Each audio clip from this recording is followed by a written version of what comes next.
How to teach your child the relation between centimeter and millimeter. Learning about measurement can be fun and easy.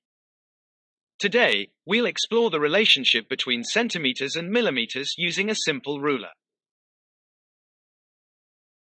Close-up of a ruler zooming in on the markings. Let's take a closer look at this ordinary ruler.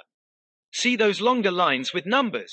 Those mark the centimeters. Centimeters are a unit of measurement used to measure length. Animated lines highlighting 10 small markings between 2 centimeter markings. Now, count the smaller lines between each centimeter marking. 1, 2, 3, 4.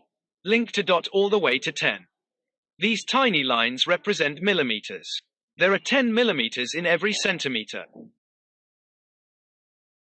Remember, 1 centimeter is equal to 10 millimeters. See, it matches what we learned.